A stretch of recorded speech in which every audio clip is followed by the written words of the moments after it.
Hello, welcome. Episode 12 now, having done 11 last week. I do apologise for the sound quality on the last one. It was a little bit wobbly. Still learning with this video editing package. So this morning, got me apples. These are screws, wood screws. Last week I ran out of wood screws doing that beading. There are hundreds of wood screws on this bus. Most, as you know, have come out looking like nails, so I have to replace them all. These are stainless steel ones. I've managed to get a contact in Wales who is as enthusiastic, would you believe, about wood screws as we are about buses. He can tell the difference between, one screw and another as well as we can, the difference between a Routemaster and an RT. There we go. There are people that are interested in these things, and he's made a business of supplying accurate wood screws. If you go on the net, you'll probably find many people selling wood screws, but the sizes do differ. These ones are absolutely correct, so they're really good. Now, this week, I do need to finish off that beading up there. As you noticed, I ran out of screws, so I need to finish off along the window line just up the top there, and I'll get that done today. Then I'm going to start stripping out the cab, the bits that we didn't take out a couple of weeks ago. I'm going to take out today, fingers and toes crossed. I did ponder whether I should do the rewire at this stage because it sort of fits cab wiring. There's a lot of wiring in the cab, and then through the saloon and the bus. I really didn't want to start that at this point, but I think having stripped out the cab now, it's logical to at least have a look at doing the rewire. So that's a little job. I'll see how we get on this weekend. God knows where we're going to end up. But anyway, working on the cab, putting those screws back in. I won't bore you with all of it now because it's never going to work out as planned. So anyway, sit back and enjoy. I'm a little bit more refreshed this week than I was last weekend. I was absolutely cream crackered last weekend. But I do have, unfortunately, this week we've got some rail replacement both in East London and West London. So I'm going to have to probably disappear at some point a bit early today so I can pay a visit to both of those. So anyway, like I said just a few minutes ago, sit back, enjoy, and let's see how we get on. Right, apologies for the sound quality last week. I think I had the microphone set a little bit too high. Anyway, here we are, back up on the ladder again. This is the last time that I have to encounter this side of the bus. This is the off side. What I was doing was putting that gully back on at the top, as you can see. This is quite a good angle to see what I meant. So these go over two bays. So this is the second, third, fourth windows, as you can see, as they sort of run along towards the back of the bus. And each one has got its own little gully. There's also another one that sits around the front dome. Now, I mentioned in the intro that I haven't put all of the beading back on, and the reason for that is I'm not entirely sure what we're going to do with the dome yet. We may have to take it off. So I really don't want to progress too far with the mastic and, but putting the beading back on. So that's as it stands now. So thankfully, we can see the back of that one. You may recall I mentioned at the beginning of this about wood screws. I used to get them from a firm in Clerkenwell when I worked for London Underground. Clerkenwell Screws, they're called. So when I worked for London Underground, I used to sort of nip up to Clerkenwell Screws, and you could take a screw in there and they go, oh, that's this one, or that's that one. The majority of the ones on the outside of the bus are size 6 and 1 inch long. You can, if you've got rotted wood, get longer screws, but eventually it comes to a point where they just won't bite. So this chap, Tony Charman, is an absolute screw fanatic. He can tell you anything you want to know about screws, the origins of them, the origins of Whitworth. So he's a really good contact. So if you need anything, your coach bolts, your set screws, your machine screws, all those kind of things, I would certainly recommend getting in touch with Tony. And he is also quite quick as well. So if you order up on a Monday, on a Wednesday, there's a post office man who'll be delivering your little box of screws. So he's really pretty good for sort of, I suppose we'd call in the old world, just-in-time deliveries. So I would certainly recommend Tony if you need any screws and stuff like that for your RT. I have to say, I was not particularly looking forward to this particular project on the cab. As you may recall, a couple of weeks ago, my brother popped down and helped me remove some wood from the cab. Well, there's the wood that one that Daryl made and the other one that we managed to acquire, all now painted grey and ready to be painted black, because I'll paint them black before they go back in the bus. If there's any bits of it that are visible inside the cab, then it'll be well hidden. You can also see the wing there, and its origins of London, because that has always been green to my knowledge, but clearly at Aldenham they must have had a lot of black wings and they simply sprayed them over green when needed. You can also see the headlight panel and the panel that sits across the top of the cab, and the cab window, which is a beautiful brass. It's a pity really we can't just restore it back like that, but on the inside it should be black. And on the outside, obviously, it's the colour of the outside of the vehicle, which in this case is light green. The moulding around the outside, there's like a rubber sealant that goes around the outside that stops the wind coming in the cab. Luckily, a good friend of mine, Roy Gould, has got a quantity of that. So he came up at the weekend, he's measured that, and he's going to supply me with some for that. So yeah, so that's the little pile. Now, unfortunately, I'm going to really add to this.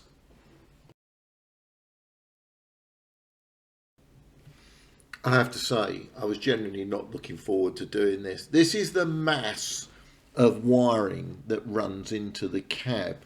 If you have a look there at this cloth covered wire, that's the ones that are really deteriorating quickly.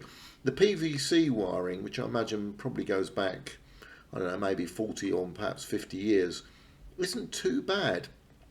But that cloth coloured wiring, wherever there's like a sharp turn or wherever it goes into a panel or something like that, in this case, this is the main unit that you've got all the side lights and all that sort of stuff on, basically it just deteriorates, and it is as rock hard as a coat hanger. I mean, you could take that out and it retains its position. And one of the things that Roy mentioned to me, because we were talking about this, and he said, oh, what you want to do is for each wire, pull a new one through. So you pull the old one out and put a new one in, etc. Problem is, as I experienced when I did it 30 odd years ago, what tends to happen, especially with that cloth coloured wire, is it jams somewhere in the conduit, and then you end up tugging and tugging, and eventually all you end up with is just the cloth coloured wire, and your little PVC wire that's supposed to be following it through is stuck somewhere in the mire. So I decided what I'm going to do is make some looms. I've done quite a bit of research on the wiring, where it goes and where it should be, although where it should be is not always the case as to where it is. So anyway, as I say, a bit of a deep breath to do this one, but I've got to take that wiring out, and while the cab is out, I'm going to have to do it. But as I say, this is probably going to be the one task on the bus that I'm really hesitant over doing. Nonetheless, it's now time to start stripping out the cab. What I plan to do is to remove that thing there, that's the trafficator, and I'm going to take out the speedo and heater, as well as take this box off here. This thing here, which is the, I don't know if you can see that on there, I'll do a quickie picture. This is the air intake for the compressor and the seat frame. So once I've removed all of those bits and pieces, then I shall have a little bit of an opportunity to paint the nice chocolate brown on the floor and on the side laminates. I wasn't intending to do the wiring at this stage, but it looks like I might have to. It'd probably be quite easy to do it now with the cab stripped out. All of this, as you can see, is the new wiring that I've run through the front blind box. So I've got in there, we've got the horn, the bell, the indicators, and one other. Oh yeah, the destination lights. So that's for that. I've got a couple of other cables that have come across the top of my head here, which are also for the indicators. So there we are. Time to get started. Right, well, you can see there I've already removed the regulator box, which is just on the left-hand side of screen, or right-hand side is where I'm sitting. Nice little ledge to sit on that was too. So you can see the wiring that I mentioned before, that's just curled up on the steering wheel now. That's all the stuff that came through from the front of the bus. You can also notice that just about in that shot you can see that I've taken the air intake out for the compressor, so that's all gone.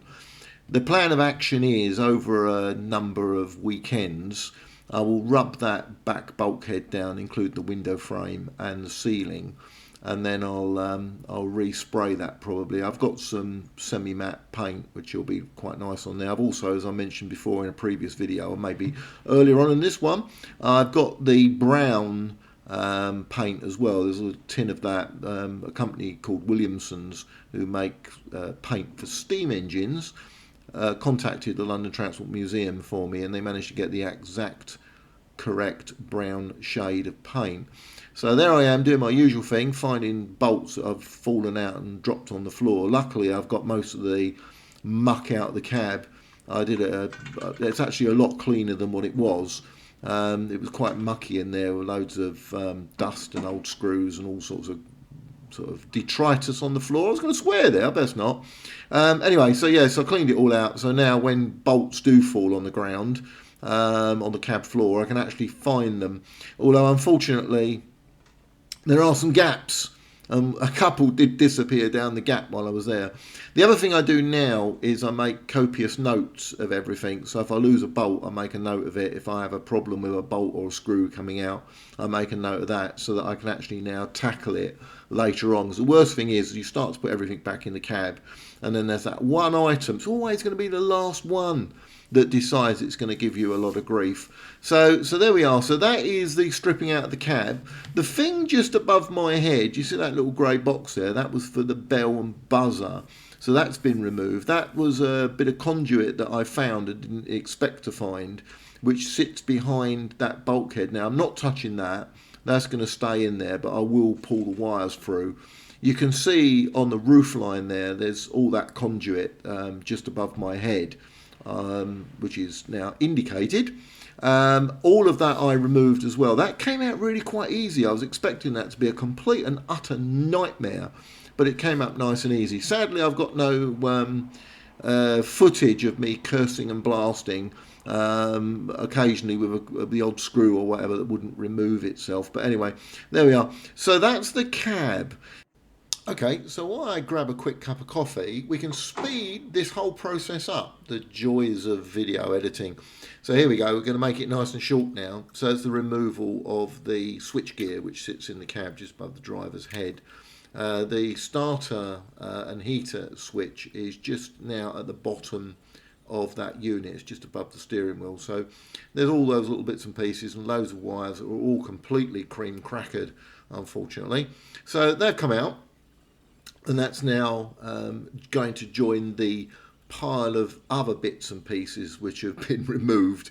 So more of that in a couple of seconds. Speaking of which, here's our little pile of bits and pieces. First up is part of the floor. That's the floor plate that sits by the door basically. That came out quite easily. That's the regulator box which sits inside the cab. It's upside down by the way, but it doesn't really matter. It's just sitting on the floor. So now what we can do is speed things up again. That's the frame that's used to open the windows. There's some various bits of conduit.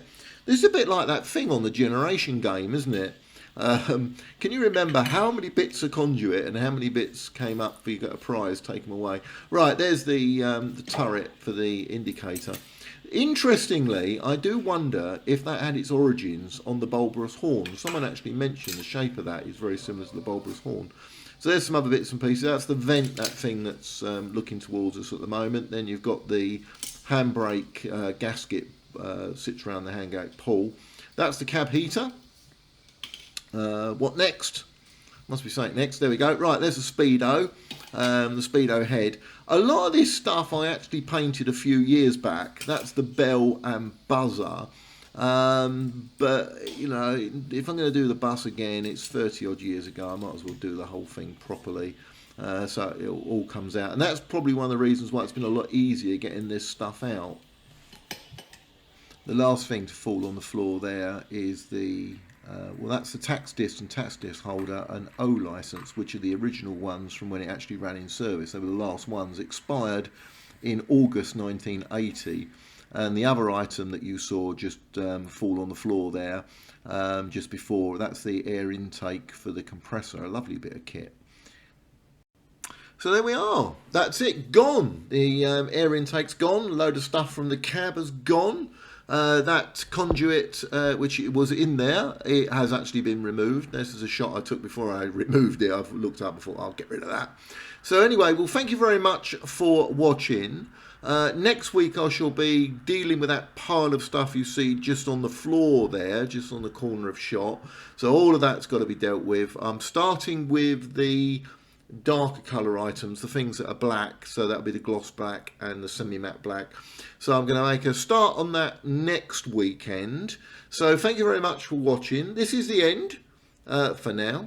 There'll be another edition next week, all going well. So thank you very much for watching, and keep in touch.